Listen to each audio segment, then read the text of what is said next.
Welcome back to another episode of the Randy Wilson Podcast. We outside today. Outside, but inside at the St. Luke Legacy Center.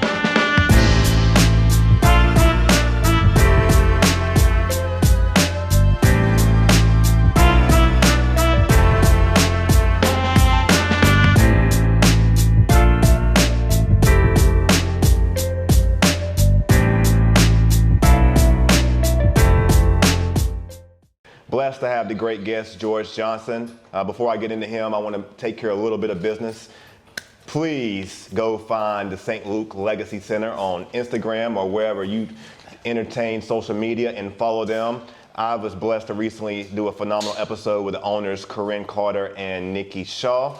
And so I definitely want to plug that. They're presenting the venue today for this phenomenal event and for this phenomenal week. And they have a phenomenal guest. But to learn more about their services, why? Because they provide community-based services. But what is that? They take care of the whole family. I'm talking about grandma and them, mama, daddy. And when they talk about community-based, you typically think, well, what is that? It's intensive in-home counseling. And there's a lot of services, yes. But they take care of the whole family unit. And they are doing that in Jackson Ward. They're doing that all over Richmond. They're down in Hopewell. They partnered with a good brother, George Johnson, and they're expanding their platform because this brother's he's doing services in Houston, but he's from Richmond, and he's here today to talk a little bit about his story. Remember, you can find this podcast everywhere podcasts are, except SoundCloud. We haven't negotiated that agreement yet, but everywhere. But go to randywilsonpodcast.com. Support our own. Okay, we give all this effort to support everybody else's platform, but go support our own domains, and sooner or later we could put a shop over there so you can buy some merch. I gotta get with Corinne on that. But back to George. This is the book, Double Crossed. You can find that. I like saying everywhere books are found. I like saying that, But I particularly know that he's put emphasis on Amazon. Right. You need to go see Double Crossed. It's a phenomenal book. I've had the pleasure to get most of the way through. I'm not gonna lie. I mean, it takes Nikki to really, I'm reading right now. This brother got me reading, all right? But man, it's such a fun read. It's such an enjoyable read because for me, being we have some things in common. I grew up playing basketball, playing college basketball. Like listening to you tell your story, it was enjoyable. I'm sitting there thinking I ain't never wrote a book before, but like the way this is just flowing, it sounds like this brother's just really talking to me. And I think that's great because you have a book out there that can talk to the community, that can talk to a lot of other young people in a way that they can receive it and apply it to their life. Yeah. And the story is just phenomenal. So I salute you, brother. Double crossed. We're going to talk about that because to some degree, the full degree, the brother has been double crossed. And the brother got a mean crossover because I was like, wow, this brother could ball. Eastern Mennonite alumni. I played at the Emory and Henry College. We was in the same ODAC. I was just a couple years before him. But, the brother could really play. And so I just take my hat off to you because what you've done and what you're doing, it's not ordinary. It's extraordinary. Appreciate that. And we need examples like you. We have them. But when we have examples like you that make yourself public and willing to put yourself out there, tell your story, be an example, and then come back to the community. Mm-hmm. Come back to Richmond. Yeah. It's commendable, man. So thank you very much. I appreciate it, for sure. First of all, I appreciate you coming here to, do this with me. But to touch on the story and just how I went about doing it, I didn't set out to write a book. Everybody here know me. Me even writing the book, the idea on the front end was kind of like, bro, come on, like stop playing. And so that in itself kind of fueled me to really, turn it into a book. But to be honest, it really was just therapeutic to me. Where we from here. I was born in, Northside. That's where I was raised at. And just as a man, it's so much stuff I'd never shared just growing up. And so it took to me to be almost 30 years old to just start sharing certain stuff.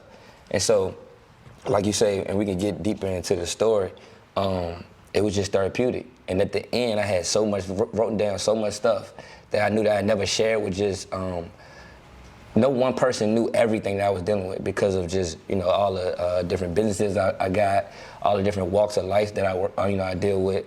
My day ranged from talking to my nephews or the young guys I still cool with, they in jail, to I'm on the phone with the superintendent or, across the board, my children, and my whole day is like that. So the personal relationships that I had, no one person knew everything that I was dealing with. And so I just started writing this stuff down. I looked up, I had 2 notebooks of just stuff.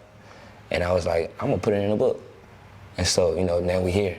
I mean, it's amazing. I didn't touch on this. I themed this podcast as Virginia's #1 podcast for hip hop culture and intentional dialogue. Okay. And I'm not going to be shy by not saying it's not #1. Right, it's #1, right. And the reason why it's #1 is because I don't just focus on Richmond. Mm-hmm. I've been very intentional at going across the whole state, talking to change makers in our community that are making a difference. And the one thing I want to say to the audience today is that when you think about hip hop culture, you got to think past the graffiti and the music and the DJ. It's like, this is an athlete, this is a brother in our community that's written a book that's providing mental health services in our community, in our culture of hip hop, and we have to convey messages about the culture outside of music. It's not all about music, so the fact that this brother got and started writing a book, that's special because there's a lot of people in the community who got skills that may not be bar for bar and rhyme for rhyme, but we got to find a way to meet them where they are. Right. Instead of trying to take them where we want them to go. And I am a mental health professional, so it really touches close to home when Corinne and Nikki reached out and said, have this conversation, because they know I'm a basketball guy, I'm a mental health guy. Your story touches home to me, because a lot of us had hoop dreams and stories. Very few have been able to fulfill and live them out. So I just want to compliment the fact that you put your passion and effort in a way of writing a book and creating a career for yourself based off of your experiences and your story. And you didn't just go out here and become a rapper. And no disrespect to the rappers, I'm just saying, so we got authors too. Right. The irony is that I actually own an entertainment company. So I actually have... Stunt, then go ahead and stunt. No, I'm just, the way it comes full circle, crazy. I actually have 7 artists signed to me, a company that I own. And it's, my nephews, younger guys that, I've been knowing my whole life, and that's crazy, just the parallel that you just put together, because I literally, I'm glad that parallel fits, because for my artist audience, it'll lure them in. Right. He ain't up here rapping, but he got a label, so you know what I'm saying? That's more important, right? So let's get into the book. I think the best question for me to start with, for those who are not familiar, okay, is, can you give the synopsis? I know the story, and maybe some of our audience do as well, but can you give the synopsis of the story that contributed to what I see as trauma? Now, not to say that you didn't have trauma growing up as a kid, but the specific incident that really kind of probably pivoted the direction that your career took off. Got you. So my story is actually based off, I'm not a super church-going guy, but the story of Cain and Abel. And so if you know anything about that story, is where the older brother basically, took out the younger brother for whatever reasons, jealousy, whatever the case may be. And so my story is actually based loosely off of that. And so basically, basketball got me out of, being around Battery Park all day, and it took me across the world. I got a degree. I would have been perceived as I made it, and or got out of my demographic of where I'm from. But somehow, some way, I still ended up dealing with the same, and it was in the same federal court building of like all my young guys, all my nephews, they actually knew the judge that I ended up in.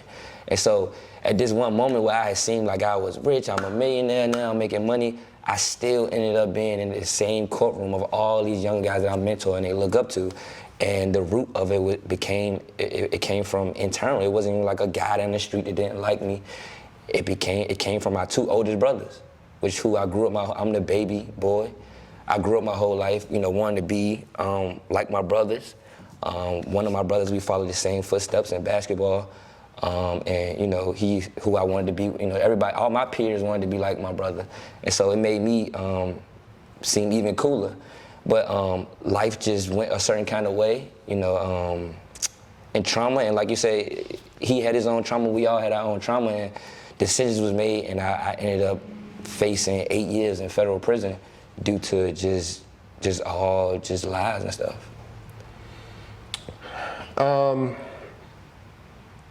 So that's what I meant when I referenced that he's been double-crossed, because can I say you were innocent?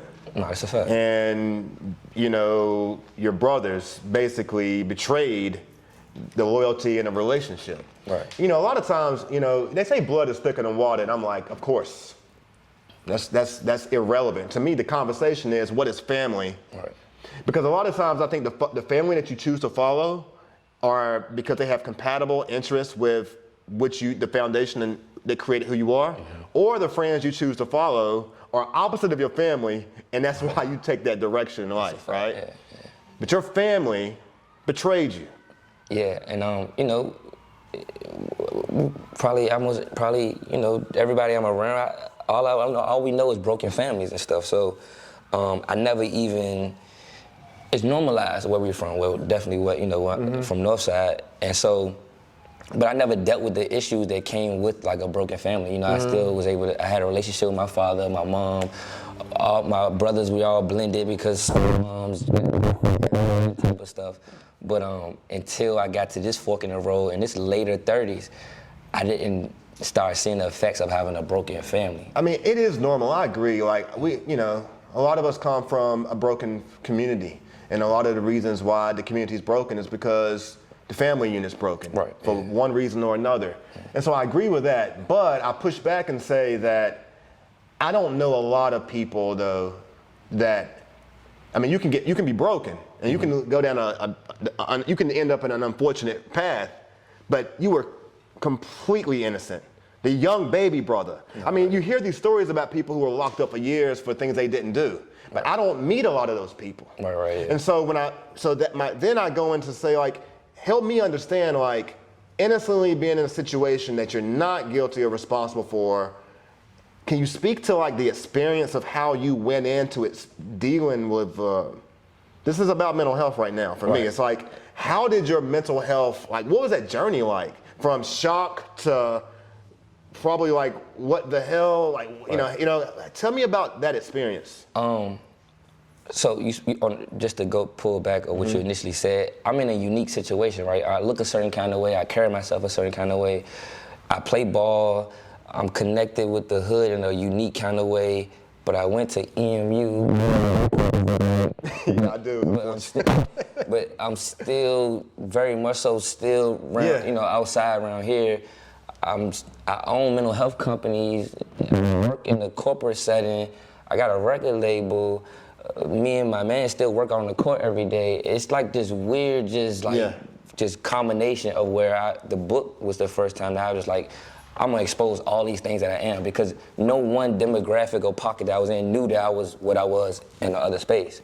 And so my own journey I chose to use is to expose the mental health piece, because I know the demographic of who I'll be appealing to. I'm tatted, you know, we listen to the same music, and so using my own experience was just showing, yo, this is what I'm dealing with. All my young guys been shot up before. My young boy just died Thursday, like killed in the middle of the street where we grew up at, like literally Thursday. So I know everybody got trauma. Everybody popping perks, everybody this, that, and the third. And so I saw that. And so my own journey didn't happen, like I say, and how I knew that I was actually going into a wild space is in the midst of all these allegations happening. I work out every day.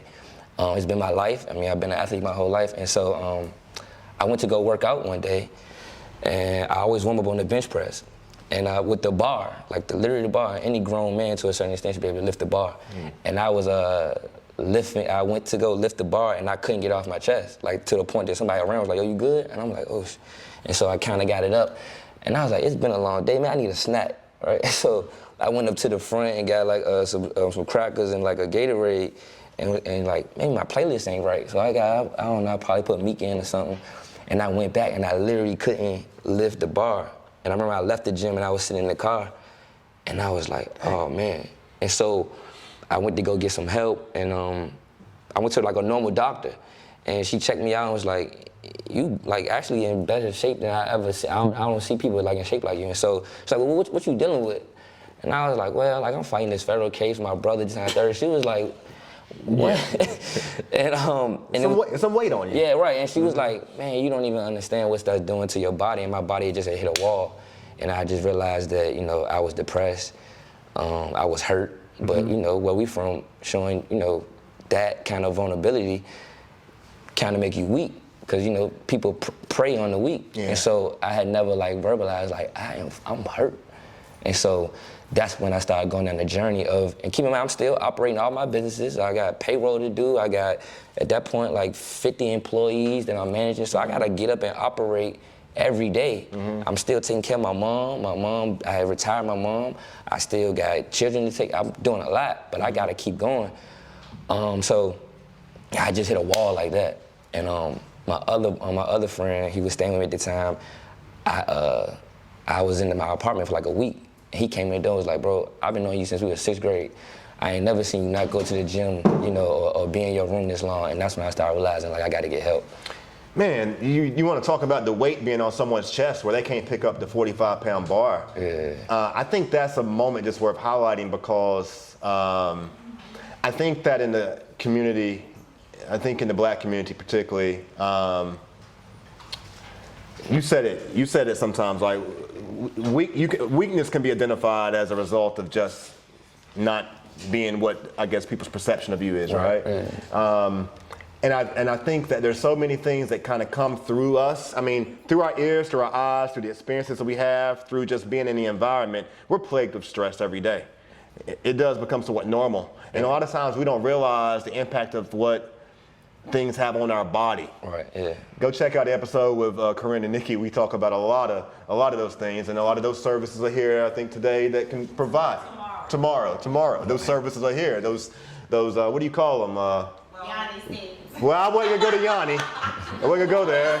So let's not talk about Yanni today. Wellness services, yeah, and holistic service. There's a lot of things. So, you know, but we see that improving in our community. There's a lot of black entrepreneurs promoting those things. And so that in conjunction with self-help books, it all builds, you know, I'll close that piece on this. And Nikki's heard me say this 1,000 times. Mental health can't be stable without physical health. Physical health can't be stable without nutritional health. If you're a believer or not, spiritual health, you can decipher if that adds value to you, okay? And financial stability and wealth contributes to it all. And if one or another is off, you're gonna have some stress, you know? And so all of those things need to be balanced in your life. Let me ask you something. And I like to be vulnerable in moments of just complete ignorance because I can say that I've never like been locked up. You know, maybe one night, but you know, random rough situation, just wrong place, wrong. But like I ain't never really like served. I've never been locked up, right? Some of your time was locked up, some of your time was out, correct? So, and the story kind of goes into detail about this. Because I got a specific question related to that. Were there any physical time you was actually behind bars?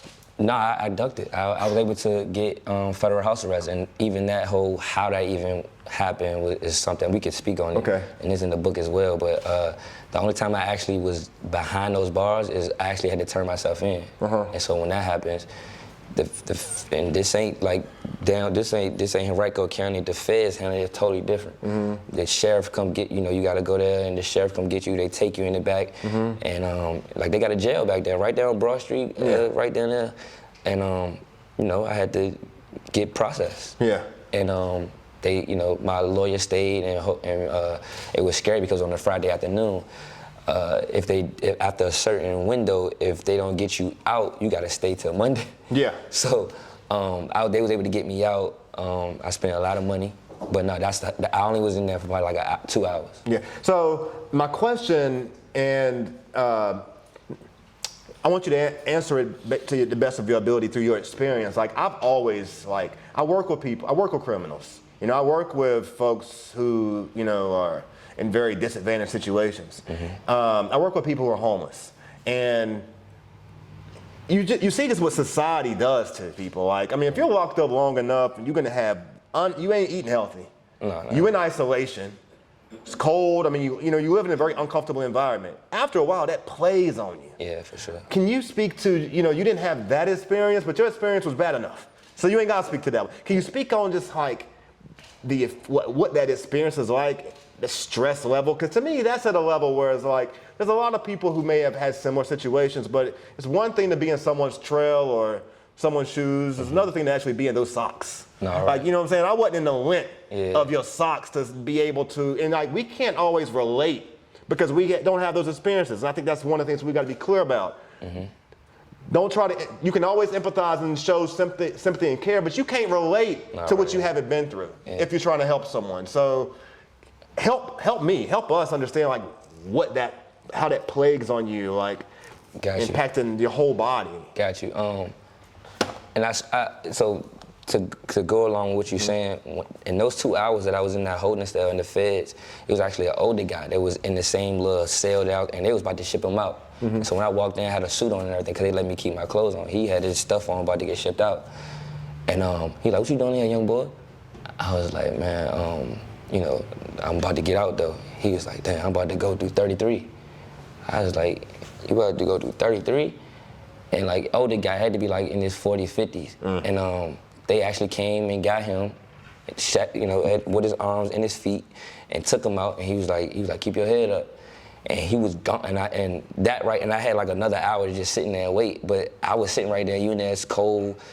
The structure of it is set up there so you could just mentally feel like you in the dungeon somewhere. And him leaving out, knowing that he about to get shipped off, he probably about to go down Atlanta somewhere, Georgia, and he was like, he about to go do 33.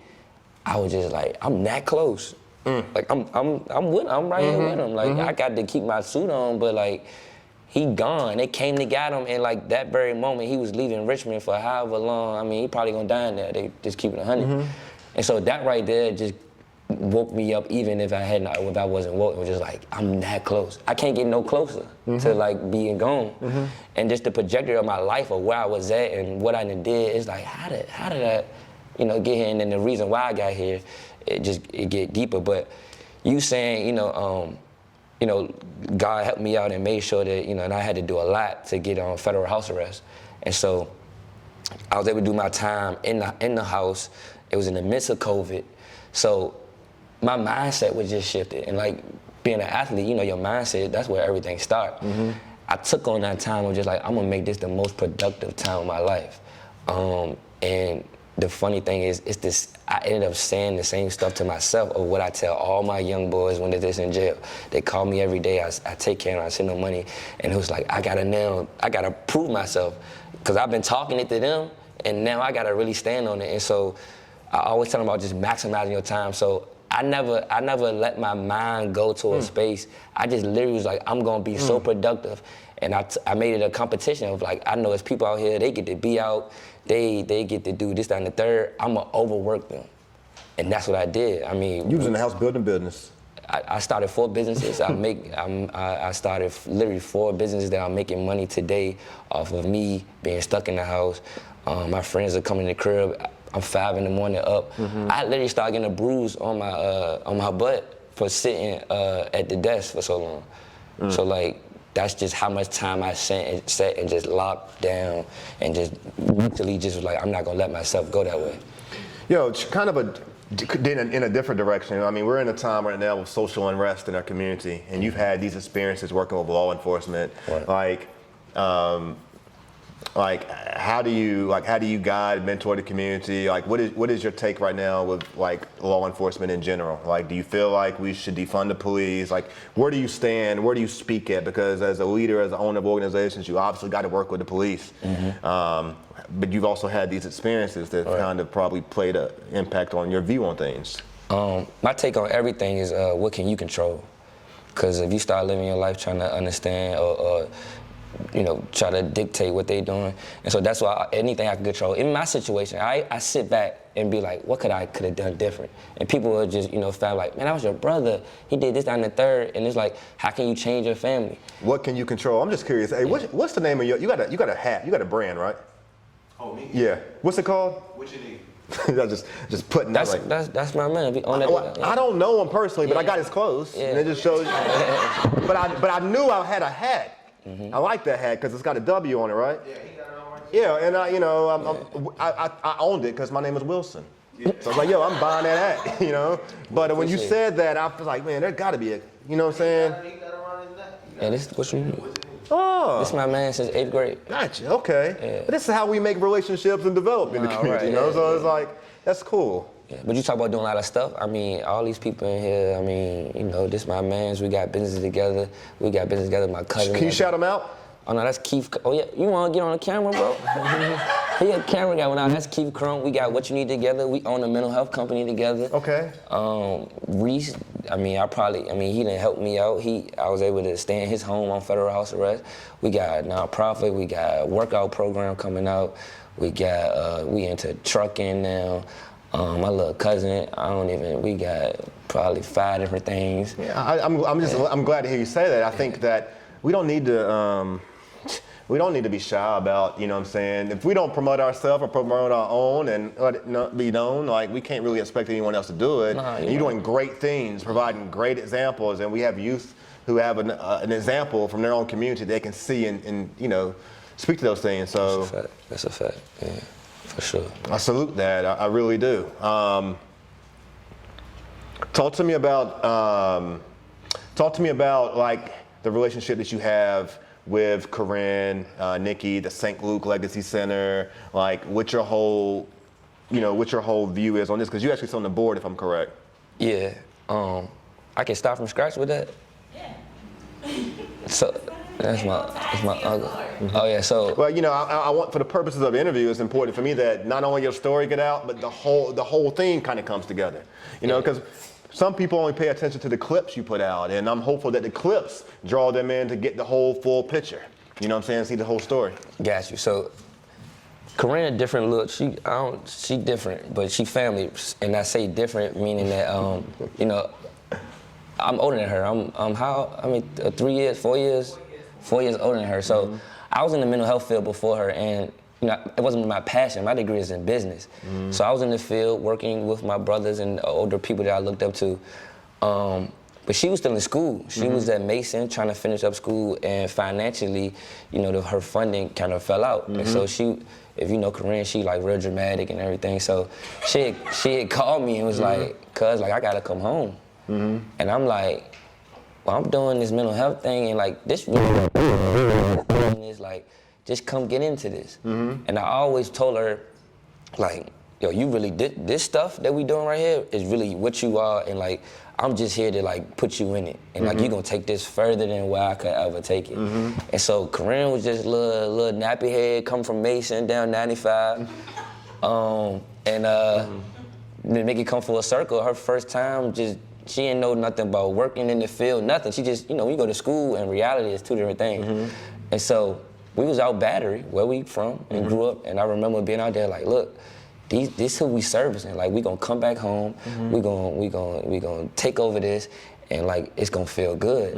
And she was like, I don't get it, I don't know this and the third, and I was just telling her like, yo, like, you gonna be like it. Yes. Like it. And it's like funny now because, you know, I'm big on, she took it way past where I ever could see it, right? What I was thinking was just so small. And now, you know, she got in with me, she was working with me.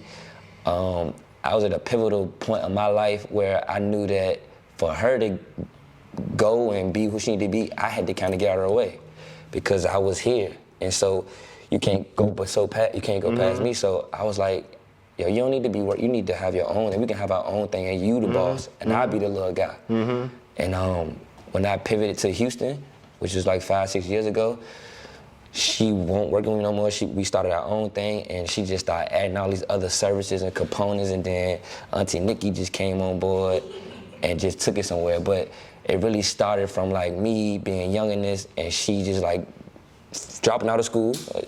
And like, look, I was like, I'm gonna give you all the tools and like take it past me.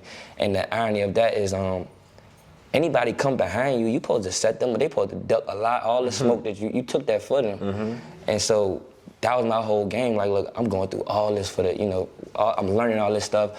I might go to the feds for this, but like, you ain't gonna have to deal with none of that. But you know, the people who came before me, you know, sent me down a dark end. So I'm big on all, and I reference all the younger guys, or my cousin, or anybody that come after me. It's like, nah, I took all this for you, and I'm gonna give you all the game. Anything I do, all my friends in here know exactly how I do all my other business, how I make money, how I do it, and like, they should do it. I just met him. I met him like a month ago. This the shooter, this the cameraman. He know about all my businesses. He about to be in my businesses, how I do it, how you make this dollar, and like, that's just me, because I mean, I'm older than him. Like, yo, this what I'm doing, bro. And this how we getting bread. And you from Houston or Richmond? Houston. He Okay. from Houston. He ain't even from the city. Gotcha. Yeah, he just we bumped into him. Was like, we need to start getting content. And I'm like, bro, this what you doing? Like, this That's how what's I'm up, getting. man. That's great. Yeah. So not only you provide an example, but you building relationships and bringing people along with you. I definitely just want to salute and shout out the Corinne piece, because it's like when I can easily speak on behalf of Corinne and not say I. We all share a perspective on Corinne because of watching her grow up and develop. Right. And I don't know if we ever knew what she was gonna be, but damn, did she not blow it out? I mean, Floyd Miller right there, the handsome gentleman in the suit, that's my mentor, that's my big brother. Like Floyd, I'd be in meetings in different places and like Corinne's name come up, and they honored her with the Metropolitan Business League, by the way. And I'm just like, man, it's just so amazing how I hear people speak about the little girl that used to be the intern with Auntie Nikki at the Huff Center. I'm like, I mean, I'm so proud of her, though. I'm genuinely proud of her, because I used to look at her as a child. Now I look at her as a businesswoman that I want to get over her on the clerical staff just to get a little money. You know what I'm saying? Like, she's killing it. No, for sure. So amazed. And I can say we because Richmond recognizes her in all spaces, and Hopewell and in the whole region. It's, and now seeing what you guys are doing with Houston, like, I mean, the sky is the limit. And I'm in St. Louis now, so I'm in partnership with Larry Hughes. He played basketball. Yeah, I know Larry Hughes, from St. former Louis. Cleveland Cavalier. I met him, he flew out to Houston, and so now we actually about to start services in St. Louis.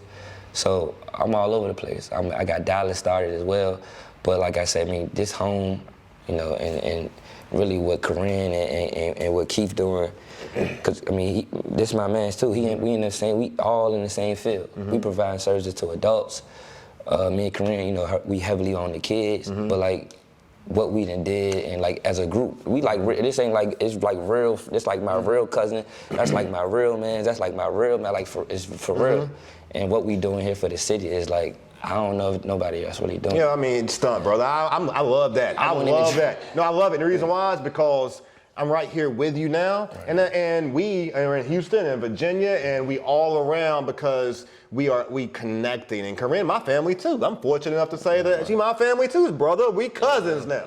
So like we winning. We winning, and we should be excited about it, and we should be enthusiastic about it, and we should be empowering and encouraging and very intentional and mindful of the words that we use, because that's what we have to do to uplift our community. But we can't do that without uplifting ourselves. We've been looked at to be shamed for feeling confident about ourselves and feeling powerful, but we are finally living up to being the kings and queens that we are. And so it's real special. I got a question. I don't want to lose this here. So it's easy to talk about the challenges. It's easy to talk about the negative things, that impact our mental health. Where do you see the most opportunity and strength right now within our community for us as Black people? Opportunity and strength, where do you see it at? And don't say entrepreneurship, that's obvious. I want you to just think deeper than that. Like, where do you feel like it starts? And I'll preface it with this. Nonprofit organizations often got created historically. My viewpoint of it is because they was doing the work of the church. They was doing, it was mission work. It was mission-driven work. And it matured to a point of where it could take on to be business. It can be a business, right? And it really gave a lot of value to the community because it gave income and it provided service quality. It used to be that you go to the church to get support and prayer and help for the community. Right. Now you go to social services, unfortunately. But it's like, where do you see the most opportunity and strength right now within our community where we can build? I'm gonna keep it 100 with you. I'm your regular guy, bro. I'm an entrepreneur first. I stand on a lot of morals and principles as well, and I got a lot of stuff figured out, but I got even more stuff that I gotta figure out as well. And so I just everything I do is like organic, and so I'm tapped in who I'm tapped in with, and that's just kind of really it. And I'm kind of like got my eyes locked in.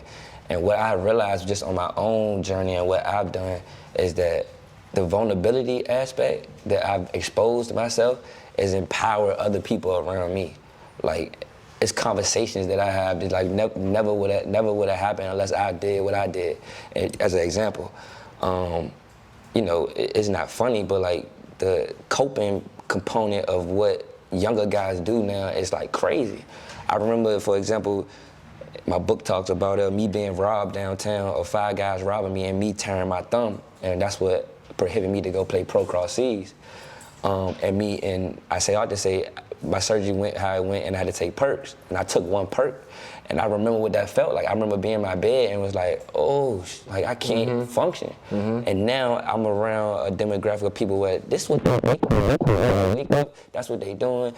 At lunch, at lunchtime we doing, and like popping 3 or 4 a day, and I'd be like, yo, God, I remember that one time I had a real issue. Like, how y'all even up, and now we in the club, we drinking with it, and it's like, yo, y'all know that stem from like some deep, that get deep, cause like for your body to take on that is crazy.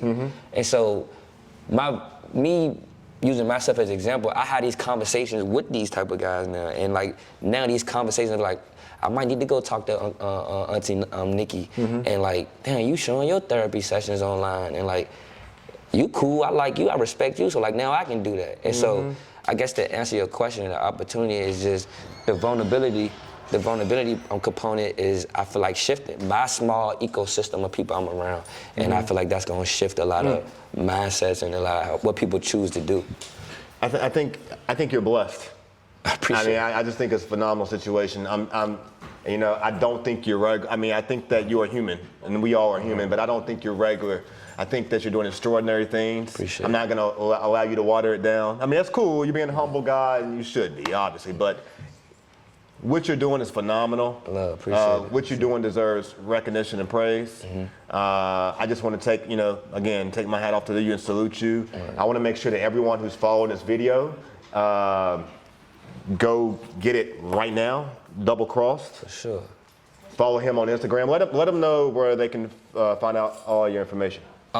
Everything kind of right into the camera. got you. Everything's centralized on Instagram right now. So 2X Crossed, which is the abbreviation for double cross, but the number 2X Crossed.